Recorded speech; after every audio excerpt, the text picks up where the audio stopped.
तो किसान भाइयों, सेकेंडरी न्यूट्रिएंट में सबसे महत्वपूर्ण जानने वाला न्यूट्रिएंट होता है आपका सल्फर। सल्फर आप कई माध्यमों से आपने ज़मीन में या फिर सब फसल में दे सकते हो। स्प्रेइंग के माध्यम से दे सकते हो, ज़मीन के माध्यम से दे सकते हो। ज़मीन के माध्यम से देने के लिए भी बहुत सारे प्रकार आते हैं मार्केट में, जैसे कि बेंटोनाइट सल्फर हो गया, फर्टिस हो गया, आपका एक जो भी WP फॉर्मुलेशन हो गया, बहुत सारे फॉर्मुलेशन मार्केट में आते हैं। लेकिन इनमें से सभी फॉर्मुलेशन का इस्तेमाल आप ज़मीन के द्वारा नहीं कर सकते हो। तो इसमें सबसे बेस्ट वाला जो एप्लीकेशन करने के लिए जो भी फॉर्मुलेशन बनता है वो WDG फॉर्मुलेशन बनता है। और WDG फॉर्मुलेशन में सबसे सस्ता और सबसे अच्छा फॉर्मुलेशन आपके लिए जो भी प्रोडक्ट बनता है वो फर्टिस बनता है। और फर्टिस का अल्टरनेटिव भी मार्केट में अवेलेबल है। तो उसके बारे में भी आज के इस वीडियो में हम आपको बहुत ही अच्छी तरीके से जानकारी देने वाले हैं। मतलब आज के इस वीडियो में हम फर्टिस के कंटेंट से लेकर उसके अल्टरनेटिव से लेकर उसकी कीमत और डोज तक आपको A to Z जानकारी आज के इस वीडियो में देने वाले हैं। तो इतनी बढ़िया वाली जानकारी है तो इसके लिए एक लाइक भी बनता है। और ज़्यादा देर ना करते हुए मैं हूं दिवराज और आप देख रहे हो निर्माता। चलिए शुरुआत करते हैं आज के वीडियो की। तो किसान भाइयों, फर्टिस आपका सल्फर मिल कंपनी का आता है, जिसमें आता है सल्फर 90% WDG फॉर्मुलेशन में।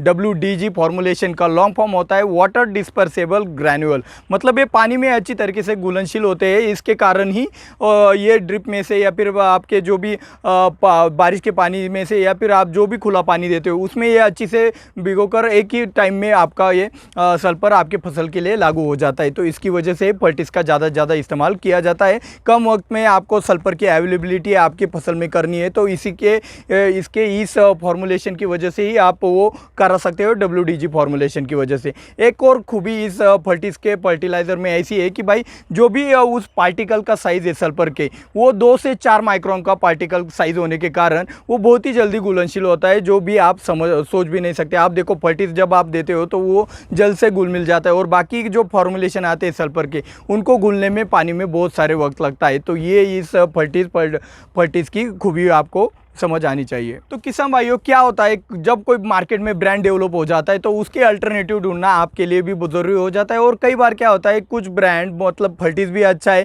लेकिन फर्टिस का आपके एरिया में अवेलेबिलिटी कम होने से आपको उसका अल्टरनेटिव की ज़रूरत होती है। तो यहाँ पे मैं आपको कुछ उदाहरण के लिए कुछ कंपनियों के प्रोडक्ट बता देता हूँ। जयपुर बायो फर्टिलाइजर्स कंपनी का यह क्राउन सल्फ के नाम से आता है। ग्रीनलैंड क्रॉप साइंस कंपनी का यह ग्रीन फर्ट के नाम से आता है। अंबा केम इंडस्ट्री कंपनी का यह सल्फोन 90 के नाम से आता है। तो ऐसे बहुत सारी कंपनियों का आता है। आप किसी भी कंपनी का सल्फर 90% WDG फॉर्मुलेशन वाला अपने फसल के लिए ले सकते हो। तो फर्टिस आपके ज़मीन में कार्य कैसे करता है इसके बारे में अभी हम जान लेते हैं। तो देखो दोस्तों, 2 प्रकार की ज़मीनें आपको ज़्यादा दिक्कत देती है। कैल्करस सॉइल होती है और दूसरी जिसका pH ज़्यादा बढ़ चुका होता है, जिसे हम अल्कलाइन सॉइल भी कहते हैं। तो ऐसी ज़मीन में आपको pH कम करने के लिए आप इस सल्फर का यानी कि फर्टिस का भी इस्तेमाल कर सकते हो। इससे क्या होता है, जो भी आपका नाइट्रोजन, फॉस्फोरस और पोटेश का अपटेक है वो बढ़ जाता है। सेकेंडरी न्यूट्रिएंट में ही आता है ये। आपको मैग्नीशियम और कैल्शियम का भी अपटेक करने में एक ज़रूरी भूमिका अदा करता है और उसी के साथ साथ माइक्रोन्यूट्रिएंट भी अपटेक करने में ये मदद करता है। इसी के साथ साथ ज़्यादातर ऑयल, जिनमें से ऑयल निकलता है, मूंगफली हो गया, सोयाबीन हो गया, सनफ्लावर हो गया, ऐसी फसलों में भी सल्फर का बहुत ही महत्व इसलिए रहता है कि भाई अगर ऐसी ऑयल वाली फसलों में अगर आप जिसमें से तेल निकलता है, ऐसी फसलों में अगर सल्फर का इस्तेमाल करोगे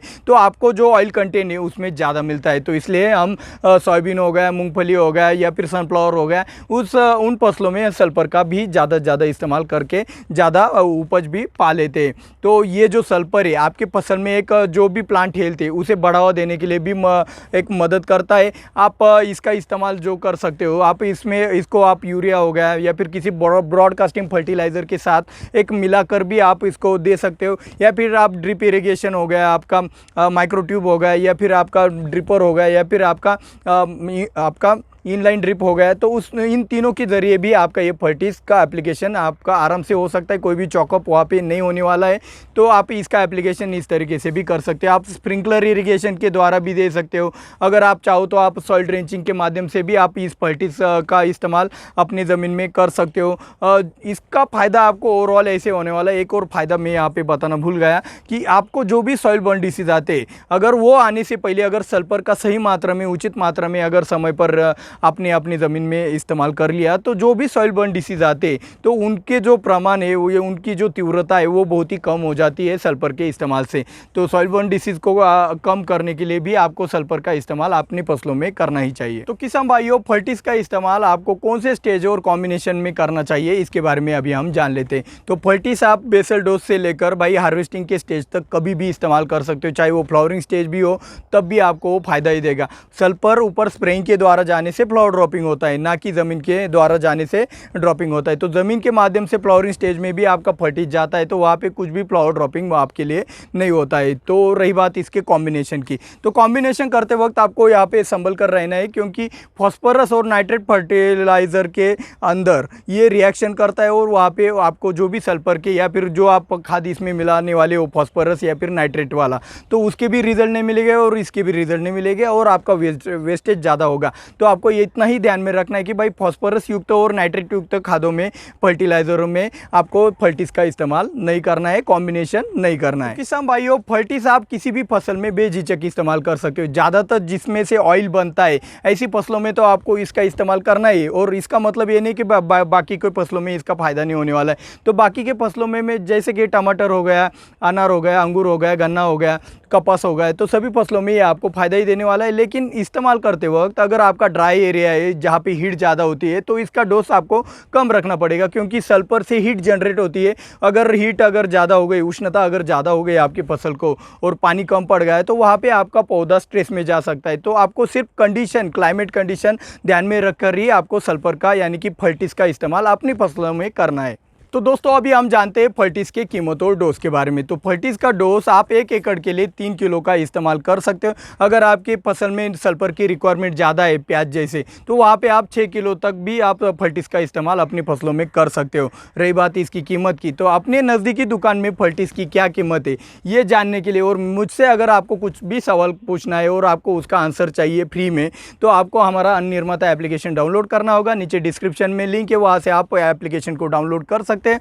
और भाई अभी खास बात बाकी है, लेकिन खास बात से पहले अगर आपने इस वीडियो को लाइक नहीं किया है तो लाइक कर दो। 2000 लाइक का टारगेट है, आप जरूर उसे कंप्लीट भी करा दोगे। और भाई जिन्होंने अब तक इस चैनल को सब्सक्राइब नहीं किया है सब्सक्राइब भी कर दो। और सबसे महत्वपूर्ण बात भाई, ज़्यादा से ज़्यादा शेयर करोगे तो ज़्यादा से ज़्यादा इंफॉर्मेशन आप तक मैं अच्छे से पहुँचा भी पाऊँगा। तो किसान भाइयों, बात ऐसी हो गई कि बाकी का सल्फर हम ड्रिप से नहीं दे सकते, तो हम ये जो फर्टिस है इससे हमारे फसलों में समय समय पर जब रिक्वायरमेंट होती है तब हम इसको ड्रिप के माध्यम से भी दे सकते हैं। ये इसकी सबसे बड़ी खूबी है आपके फर्टिस की, जिसमें से आपके फसल में सल्फर मिलता है। और इसका एक और पॉइंट ऐसा है कि भाई देखो, हम जो केमिकल फर्टिलाइज़र का इस्तेमाल कर रहे हैं उस केमिकल फर्टिलाइज़र के कारण हमारी ज़मीन का पीएच बढ़ता जा रहा है, और जैसे जैसे पीएच ज़्यादा हाई होते जा रहा है वैसे वैसे हमारे ज़मीनों में न्यूट्रिएंट का अपटेक भी धीमा होता जा रहा है और बहुत ही कम होता जा रहा है, जिसके कारण हमारी जो उपज है सालों साल कम कम होती जा रही है और फर्टिलाइज़र की रिक्वायरमेंट ज़्यादा हो रही है। हम ये समझ नहीं पा रहे कि भाई पहले तो 1 डीएपी में अच्छी उपज हो जाती थी,